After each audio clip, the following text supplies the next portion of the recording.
नमस्कार. Helen Keller यांच्या माझी जीवन कहाणी या आत्मचरित्राचं आपण वाचन ऐकतोय. आजचा भाग आहे छंद आणि आनंद. अर्थात केवळ वाचनातूनच मला आनंद मिळतो असं नाही. माझ्या आनंदाच्या मनोरंजनाच्या आणखी कितीतरी जागा आहेत, अगदी वैविध्यपूर्ण. लहान असताना मी पोहायला आणि होडी वलवायला शिकले. उन्हाळ्यात जवळजवळ आमचा मुक्काम होडीमध्येच असायचा. माझ्याकडे माझं मित्रमंडळ आल्यावर त्यांना घेऊन मी होडीतून निघते. त्यासारखा आनंद कशात नसेल. होडीच्या दिशेवर मला फारसा ताबा ठेवता येत नाही. बऱ्याचदा कोणीतरी मागच्या बाजूला बसतं आणि मी वल्हवत असताना सुकाणू सांभाळतं. तरीही कधी कधी मी सुकाणूशिवाय वल्हवत जाते. काठावर झुडपं, पाणवनस्पती, लिलीची फुलं यांचा गंध दरवळत असतो.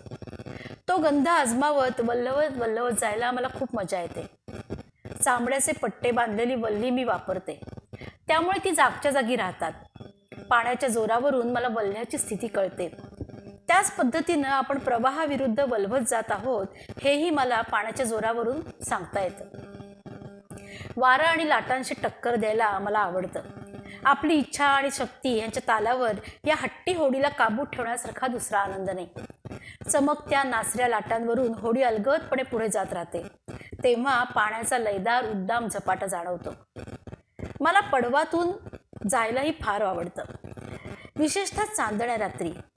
मी हे सांगितल्यावर तुम्हाला कदाचित हसू येईल. पाईंच्या झाडामागून लपतछपत आल्यासारखा वर येत मग हलकेच आभाळभर होणारा चंद्र मला दिसत नाही, हे खरंच आहे. पण मला चंद्र जाणवतो. तो पाण्यातून झळाळी ती वाट आम्हाला करून देतो.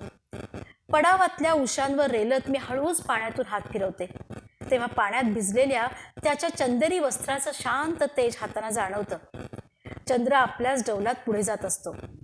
कधी कधी एक धीट मासोळी टुणकन झटकन सुळकन माझ्या बोटातून निसटते. बऱ्याचदा पाण्यातली लिलीही लाजत लाजत माझ्या हाताना स्पर्श करते. बरेचदा आम्ही एखादी खाडी ओलांडल्यावर एकाएकी हवेच्या मोकळे साकळेपणाची मला जाणीव होते. एक प्रकारची तळपती ऊब वेढून टाकते असं वाटतं. उन्हानं तापलेल्या झाडांमुळे हे घडतं का पाण्यामुळे ते मला कधीच उमगणार नाही. ही विचित्र संवेदना मी अगदी शहराच्या गजबजाटात सुद्धा अनुभवते. थंडी वादळाच्या दिवशी आणि रात्री सुद्धा कुणीतरी आपले उबदार ओठ माझ्या गालावर टेकवतंय असं वाटतं. माझा आणखीन एक आवडता छंद म्हणजे समुद्र सफर. 1901च्या उन्हाळ्यात मी नोव्हा स्कॉटिया इथे गेले होते. समुद्रावरची मजा या ठिकाणी मी पहिल्यांदा अनुभवली. लॉंग फेलोनं आपल्या सुंदर कवितेमधून गोडवा गायलेल्या या भागात काही दिवस मी आणि बाई हॅलिफॅक्सला गेलो. बरीचशी सुट्टी आम्ही तिथं घालवली. इथलं बंदर फारच लोभस होतं. इथून आम्ही जवळपास बऱ्याच रम्य ठिकाणांपर्यंत सफर करून आलो. रात्री आम्ही किनाऱ्यालगतच्या भल्या मोठ्या शांत आरमारी जहाजांच्या सावलीत बसायचो. हा वेळ किती मज्जेत जायचा. त्या दिवसांच्या आठवणींचा आनंद कधी मावळणारच नाही. एक दिवस आम्हाला थरारक अनुभव आला. त्या दिवशी नौकानयनाची शर्यत होती. एका शिडाच्या होडीत बसून आम्ही बरेच जण त्या शर्यती बघायला गेलो होतो. समुद्र शांत होता. जवळून शेकडो शिडाच्या होड्या हेलकावत जा ये करत होत्या. जिकडे तिकडे शिडत शिड. शर्यती संपल्यावर आम्ही परतू लागलो. त्याच वेळी आमच्यातल्या कुणीतरी एक काळा कुट्ट ढग समुद्रावरून दूरवरून हलकेच येताना पाहिला. हळूहळू हा काळा रंग वाढू लागला. पसरत पसरत दाट होत सारं आभाळ काळ्या ढगांनी झाकून गेलं. सोसाट्याचा वारा सुटला. लाटा खवळल्या. कुठल्याशा अदृश्य अडथळ्यांना मोडून काढण्याच्या इराद्यानं त्या तुटून पडल्या. अशा काही त्या लाटा जोरात उसळत होत्या. फुगलेली शिडं आणि ताणलेले दोरखंड अशा अवतारात ती वाऱ्यावर स्वार झाल्यासारखी वाटत होती. क्षणात ती गरगरायची तर क्षणात एखाद्या राक्षसी लाटेवरून उंचावली जायची. पुन्हा गरजणाऱ्या रागीट लाटांवरून खाली यायची. या थरारानं छातीचे ठोके वाढले. हात थरथरायला लागले. आम्ही घाबरलो मात्र नव्हतो. इतके लेचेपेचे आम्ही थोडेच होतो. आमचा कॅप्टन भक्कम होता. अशी बरीच वादळं त्यांना हिकमतीनं पार केलेली होती. बंदराकडे येताना भेटलेल्या बोटी आणि तोफा असलेल्या युद्धनौकांवरच्या नौसैनिकांना सलाम ठोकत आणि आरोळ्या देत आमच्या कॅप्टनला शाबासकी दिली. अखेर कुडकुडत दमल्या भुकेल्या अवस्थेत आम्ही एकदाचे धक्क्याला लागलो. गेल्या उन्हाळ्यात आम्ही मॅसच्युएट्समधल्या रेनथम या गावी राहिलो.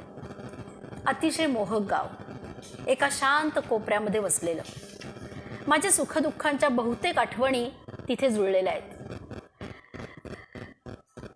झाडाझुडपात आणि पाण्यात चालणाऱ्या त्यांच्या खेळांमध्ये भटकण्यांमध्ये मी अगदी गुंगून जायची.